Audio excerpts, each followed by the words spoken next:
Российская армия наступает активнее, в самой Федерации опять проблемы с ЖКХ и новый зомби-вирус из Сибири может угрожать человечеству. Обо всем этом расскажу подробнее в эфире «Нехта». Самые важные и интересные новости.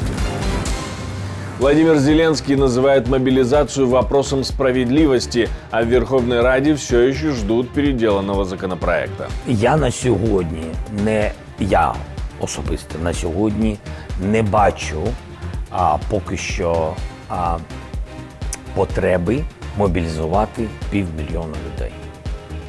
Словакия все дальше падает в пророссийские слоганы и повторяет пропаганду. Украина не суверенная и зависимая страна. Украина под полным контролем США. А потери российской армии все увеличиваются. Почему? Скоро узнаем.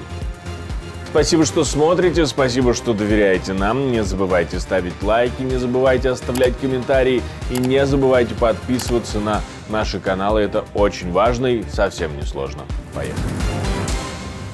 Российская армия начинает наступать активнее, из-за чего их потери увеличиваются. В британской разведке, анализируя данные, пришли к выводу, что в период с 14 по 18 января по сравнению с предыдущими пятидневными периодами количество потерь военной техники со стороны России выросло на 88%. А количество потерь российских танков на 95%.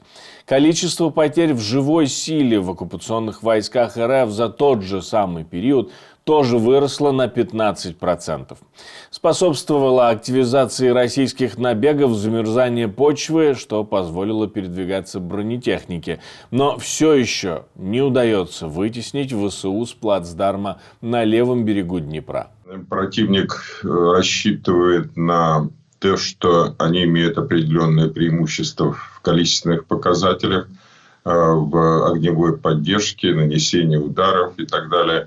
Но достигнуть результатов им не удается. И сами представители врагов, там погиб недавно очень известный оператор управления дронами по кличке Моисей, который из последнего, что выдавал, что там в Крынках, например, ад. И это неспроста, потому что действия наших оборонцев имеют вот такого уровня. Ситуация так или иначе тяжелая, потому что противник увеличивает резервы, подтягивает новые силы, и перспективы там достаточно тяжелые являются. Владимир Зеленский не будет подписывать с Путиным мирный план, который может предусматривать сдачу Донбасса и Крыма. Об этом президент Украины заявил в интервью Channel 4 News. Кроме того, он высказался о мобилизации в стране. Я особисто на сьогодні не бачу поки що потреби мобілізувати 500 000 людей. Скажу вам так. Так. Я вважаю так. Не тому, що мені хочеться якось зараз відповісти і комусь сподобатись. Просто це люди, які... Це не тільки життя номер один. А друга історія – це є відповідні дії, є відповідні операції. І тому я сьогодні не побачив поки що достатньо зрозумілих деталей для того, щоб сказати, що 500 000 треба мобілізувати. Це друге. А третє, я хотів би вам просто сказати, що це ще гроші. І як би хто там не ставився, всі ці фінанси, вони точно не приходять від партнерів. Я хочу, щоб всі розуміли. В то же время президент Украины говорит, что мобилизация – это вопрос справедливости и что у военных должна быть возможность отдыха, замены. К слову, депутаты ждут нового законопроекта о мобилизации в первую неделю февраля. Об этом пишет издание «Украинская правда», ссылаясь на неназванных депутатов от разных фракций. Они ожидают увидеть новую версию документа 6 февраля, а пока сокрушаются в анонимных комментариях. Мы, мягко говоря, в гневе, потому что не видим особого улучшения текста. Непонятно, что реально там переписали. Но никак не соберем мы голосов под другие формулировки того же самого, что было в первой части. Надо его реально переписать. Тревога в Севастополе днем и противоречивые результаты после нее. Корреспондент Крым Реалий проекта «Радио Свобода» сообщает о 3 взрывах в городе. Оккупанты говорят, что все цели сбиты. К примеру, местный гауляйтер пишет у себя в Телеграм об этом, а Минобороны РФ отчитывается о том, что все 3 ракеты героически позбивали. Кому тут верить, непонятно. В то же время взрывы звучат в Полтаве, Крапивницком и Александрии. О попаданиях не говорят, о пострадавших тоже. История продолжается. Теперь Саратов остался без отопления. Более 120 домов без тепла из-за восстановления герметичности систем. По России продолжает шагать проблема с отоплением, и иногда кажется, что останавливать ее не спешат. Более того, в Госдуме предлагают поднять тарифы на ЖКХ. Проблема ЖКХ, она в целом на постсоветском пространстве достаточно серьезная. Его очень сложно контролировать, вот особенно действия так называемых поставщиков ресурсов, то есть водоканалов,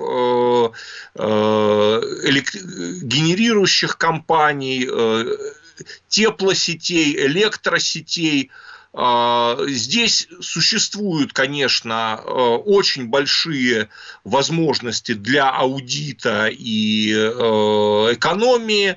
Здесь лежит большая сверхприбыль, но понятно, что властям этим заниматься не хочется.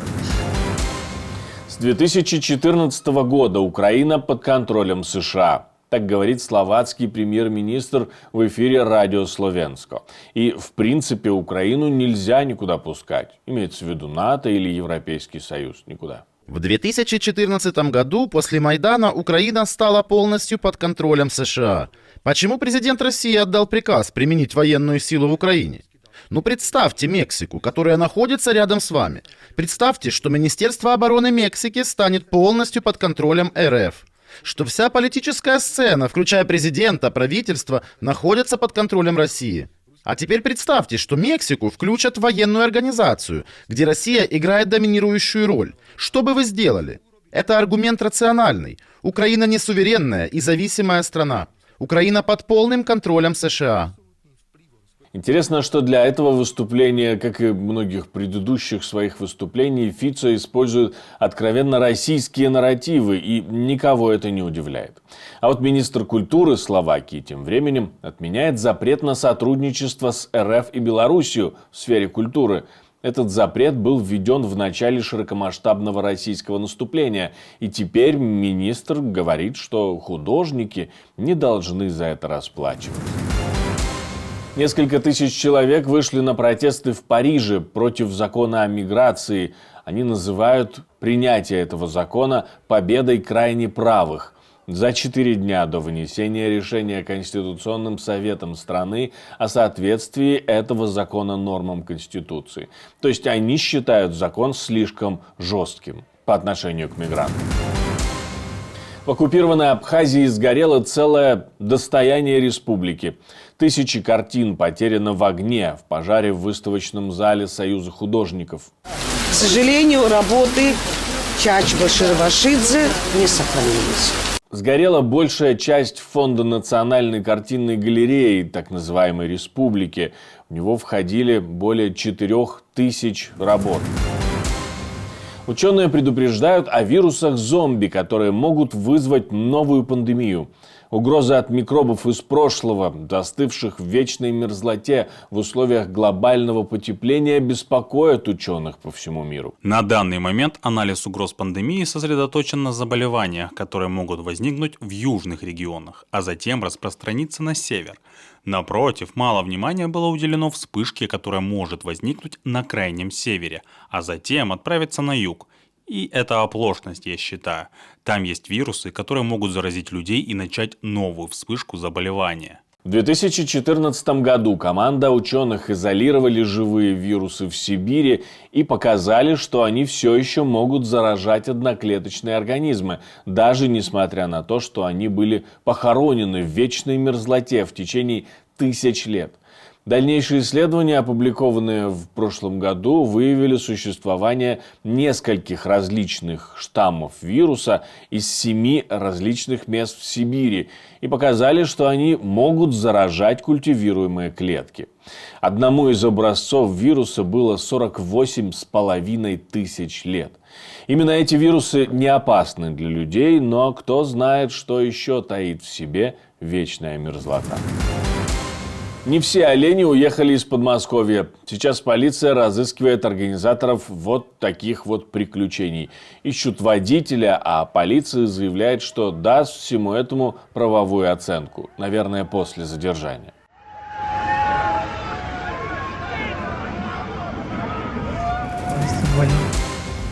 Спасибо, что смотрите, спасибо за доверие, жду ваших комментариев, лайков и репостов. Не забывайте, что это очень важно не только для нас, не только для вас, но и для Ютуба, который покажет это видео большему количеству людей. И нас с вами действительно станет больше.